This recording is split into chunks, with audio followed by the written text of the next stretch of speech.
Hello win. आज हम यहाँ पे चर्चा करने जा रहे हैं करंट विशेषांक सीरीज के अंतर्गत भारत आसियान शिखर सम्मेलन के बारे में। भारत के लिए एक्ट ईस्ट पॉलिसी के माध्यम से भारत ने पूर्वी देशों के साथ अपने संबंधों को बेहतर करने की कोशिश प्रारंभ की, जिसके तहत भारत ने पूर्वी देशों में जापान, दक्षिण कोरिया और आसियान के राष्ट्रों को यहाँ पर प्रमुख केंद्र बिंदु के रूप में रखा है।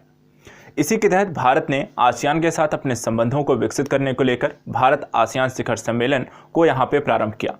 इस दौर की यहाँ पर अगर हम देखें तो यहाँ पर भारत और आसियान के मध्य इस बार कोविड-19 के इम्पैक्ट के कारण आभासी शिखर सम्मेलन अर्थात वर्चुअल समिट की गई।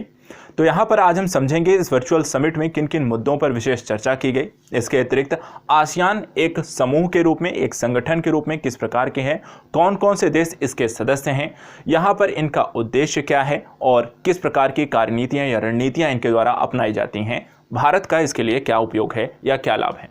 तो चलिए आज के इस टॉपिक में स्टडी करने की कोशिश करते हैं भारत आसियान शिखर सम्मेलन के पहले प्रमुख बिंदुओं के बारे में। भारत आसियान शिखर सम्मेलन को लेकर यहाँ पर सबसे पहली चीज, ये 17वां आसियान भारत शिखर सम्मेलन रहा। कौन सा? 17वां आसियान भारत शिखर सम्मेलन है। इसका आयोजन इस बार जैसे मैंने कहा आभासी रहा, वर्चुअल समिट रही है, जिसका आयोजन 12 नवंबर 2020 को की गई। अध्यक्षता इस बार की जो होते हैं वियतनाम के द्वारा की गई और वियतनाम के जो प्रधानमंत्री थे ग्वेन जुआन फुक के द्वारा यहाँ पर इसकी इस बार की अध्यक्षता यहाँ पर की गई। आसियान की महत्ता की अगर हम बारे में बात करें, जो इस बार का भारत आसियान शिखर सम्मेलन रहा, उसके बारे में अगर हम बात करें, कुछ महत्वपूर्ण बिंदु भी देखने को मिलते हैं। सबसे पहली चीज़, भारत के लिए अगर हम देखें तो एक्ट ईस्ट पॉलिसी का ये एक मूल एवं केंद्र बिंदु है। कौन? आसियान। आसियान अगर हम देखें तो 10 देशों का अपना एक समूह है, जिसके माध्यम से अगर हम एक समूह के तौर पर इसे देखें, एक अलग अलग देशों के मुकाबले एक सामूहिक तौर पर ये ज़्यादा मजबूत हैं। न सिर्फ हिंद प्रशांत क्षेत्र में यहाँ पर व्यापार के दृष्टिकोण से, बल्कि सामरिक और सुरक्षा दृष्टिकोण से भी आसियान एक प्रमुख केंद्र बिंदु के रूप में देखा जा सकता है।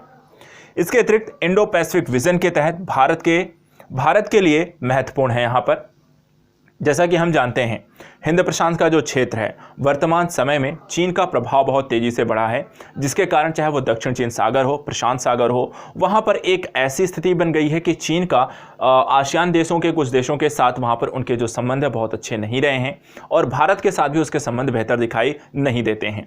इस दृष्टिकोण से यहाँ पर अगर हम देखें तो इंडो पैसिफिक विजन के तहत भारत के लिए आसियान जो समूह है वो बहुत इंपॉर्टेंट हो जाता है। इसके अतिरिक्त भारत के इंडो पैसिफिक ओशन इनिशिएटिव के विभिन्न स्तंभों पर सहयोग हेतु भी आसियान देशों को आमंत्रण भी दिया गया है, जिसके माध्यम से सुरक्षा है, अर्थव्यवस्था है, सामरिक महत्व है, युद्धाभ्यास है और अन्य मुद्दों पर यहाँ पर कार्य किया जाएगा, चाहे वो साइंस एंड टेक है, स्वास्थ्य है, अंतरिक्ष है, इन क्षेत्रों में भी सहयोग की बात की गई है। इसके अतिरिक्त अगर हम देखें तो आसियान समूह को लेकर भारत सरकार के द्वारा इस बार कुछ घोषणाएं भी की गई हैं। ये घोषणाएं यहाँ पर क्या रही हैं, तो अगर हम देखें तो सबसे पहली जो घोषणा यहाँ पर की गई है, कोविड-19 आसियान प्रतिक्रिया कोष में $1 मिलियन अमेरिकी डॉलर का योगदान दिया जाएगा। कितना? भारत सरकार के द्वारा कोविड-19 से लड़ने को लेकर, उसके प्रभाव से बचने को लेकर, बेहतर रणनीतियों को साझाकरण को लेकर यहाँ पर आसियान के लिए एक कोष के एक फंड की स्थापना की गई, जिसे नाम दिया गया है आसियान प्रतिक्रिया कोष, और यहाँ पर भारत सरकार के द्वारा $1 मिलियन अमेरिकी डॉलर का योगदान दिया जाएगा।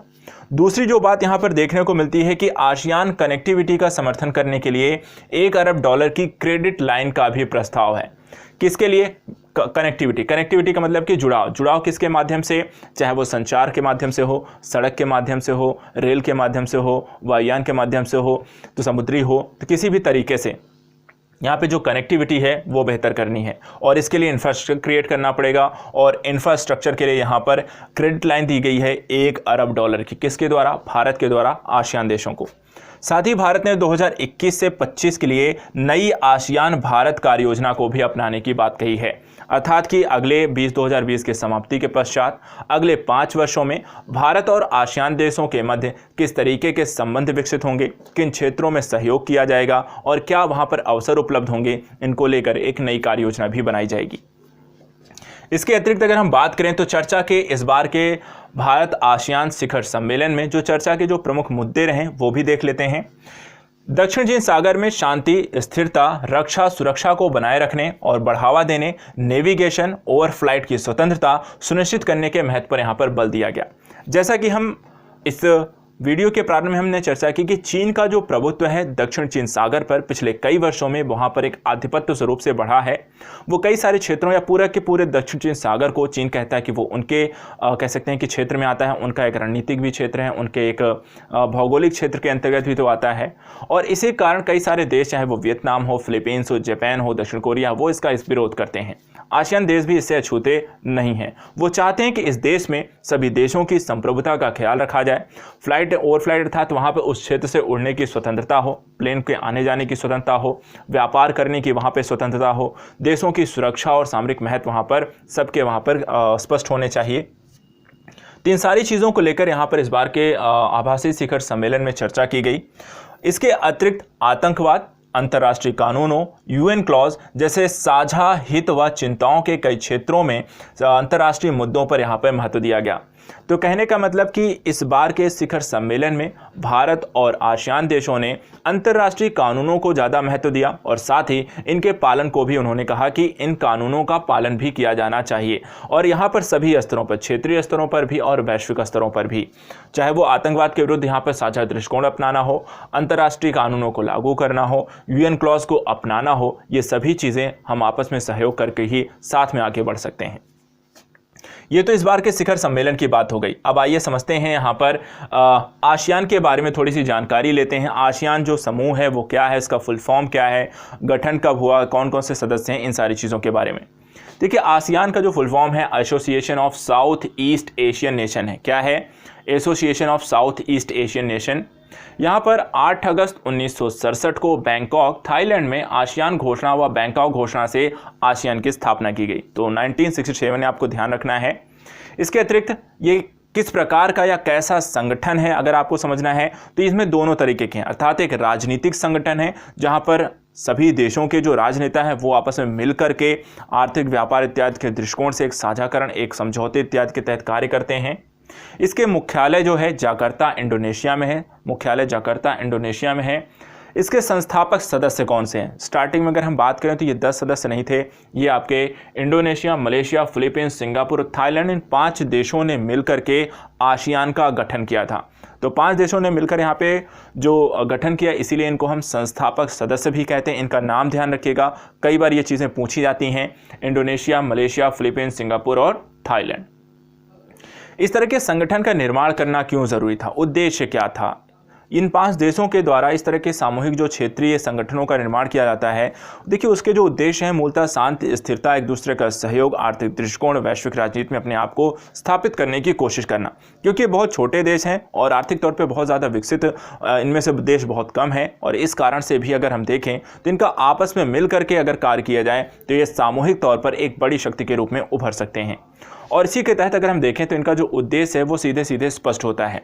ये बात करते हैं कि क्षेत्रीय स्तर पर आर्थिक, सामाजिक तथा सांस्कृतिक विकास एवं क्षेत्रीय शांति तथा स्थिरता को बढ़ावा देना इस संगठन के अपने मूलभूत उद्देश्यों के तहत देखा जा सकता है। इसके अतिरिक्त अगर हम बात करें, वर्तमान में जो इनके सदस्यों की संख्या है वो 10 हैं। तो कौन कौन से देश हैं उनको एक बार देख लेते हैं। Brunei, Cambodia, Indonesia, Laos, Malaysia, Myanmar, Philippines, Singapore, Thailand, Vietnam. ये 10 देश हैं जो कि वर्तमान समय आसियान के सदस्य समूह के अंतर्गत आते हैं। इसके अतिरिक्त इसका जो सबसे अंतिम जो सदस्य था वो कंबोडिया बना। 1999 में आसियान का ये 10वां सदस्य बनता है। कौन सा?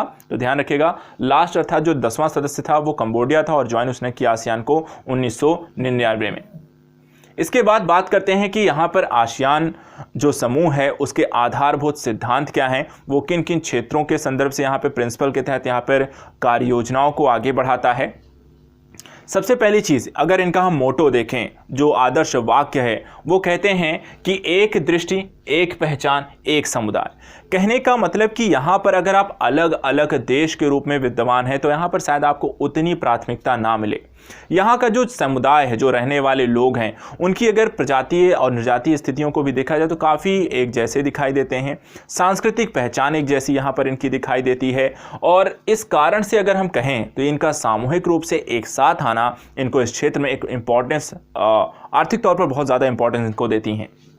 दूसरी चीज़, सभी देशों की राष्ट्रीय पहचान, संप्रभुता, समानता, स्वतंत्रता, क्षेत्रीय अखंडता के लिए आपसी सम्मान को बढ़ावा देना इन्होंने अपने प्रमुख सिद्धांतों के अंतर्गत रखा है।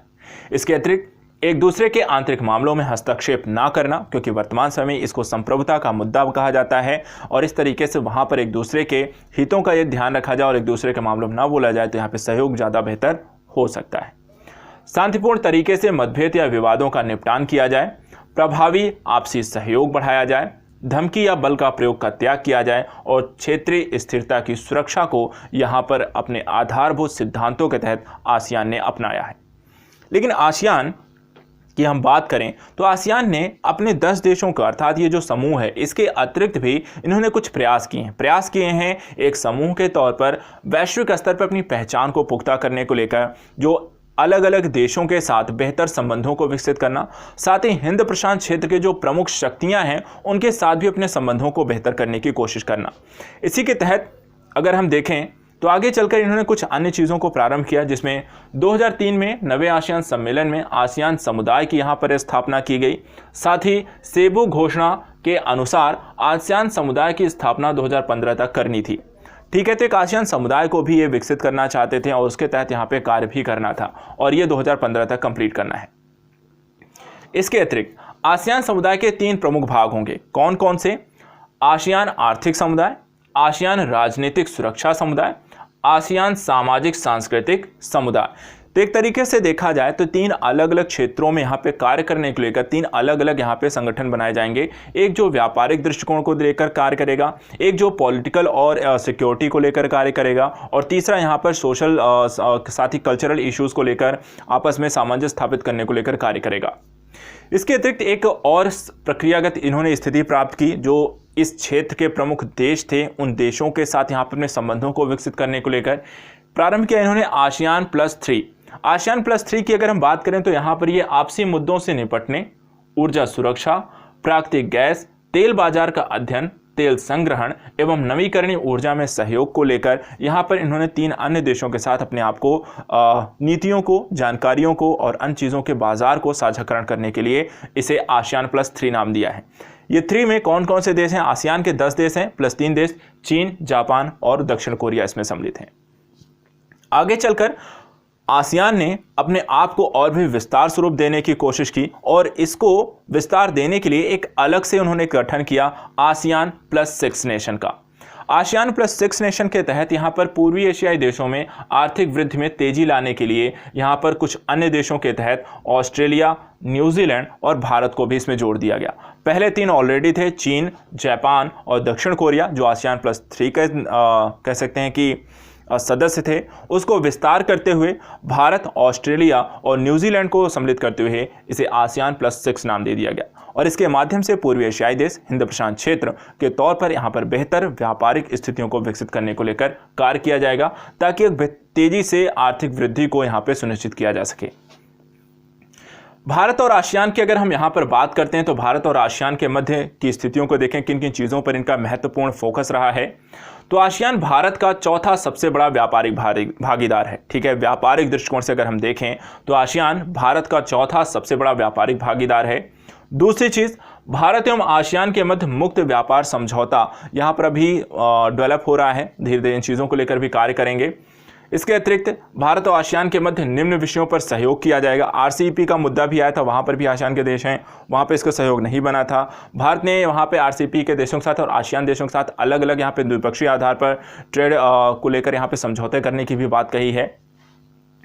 भारत और आसियान के मध्य निम्न विषयों पर सहयोग की बात यहाँ पर चल रही है, अर्थात एक दूसरे को वहाँ पर सहयोग दिया जाता है, जिसमें कृषि, विज्ञान एवं प्रौद्योगिकी, अंतरिक्ष, पर्यावरण और जलवायु परिवर्तन, मानव संसाधन विकास, क्षमता निर्माण, नवीन और नवीकरणीय ऊर्जा और पर्यटन के क्षेत्र आते हैं। तो इस तरीके से भारत और आसियान देशों के मध्य जो संबंध हैं वो बहुत ही तेजी से विकसित हुए हैं। साथ ही आसियान देशों के लिए भारत को इस समय अपने पक्ष में करने को लेकर बहुत आवश्यक इसलिए भी यहाँ पर देखा जा रहा है क्योंकि चीन को वर्तमान समय में संतुलित करने के दृष्टिकोण से भारत ही यहाँ पर दक्षिण एशियाई देशों का यहाँ पे, साथ ही एशियाई देशों का यहाँ पे वो नेतृत्व कर सकता है। भारत के लिए आसियान जैसे देश व्यापार के दृष्टिकोण से बहुत इंपॉर्टेंट हैं और साथ ही साथ चीन के जैसे देशों को रोकने के लिए भी वहाँ पर रणनीतिक तौर पर काफ़ी इंपॉर्टेंस रखते हैं। तो इस तरीके से भारत और आसियान शिखर सम्मेलन इन दोनों ही समूहों और देशों के लिए काफ़ी इंपॉर्टेंस रखता है और भविष्य की रणनीतियों को साझा करने के लेकर हिंद प्रशांत क्षेत्र में सुरक्षा और शांति को बनाए रखने को लेकर इनका आपस में मिलकर कार्य करना बहुत ज़रूरी है। तो आज के लिए इतना ही, जल्दी मिलते हैं किसी नए टॉपिक पर, नई चीज़ों पर चर्चा करेंगे। Thank you so much.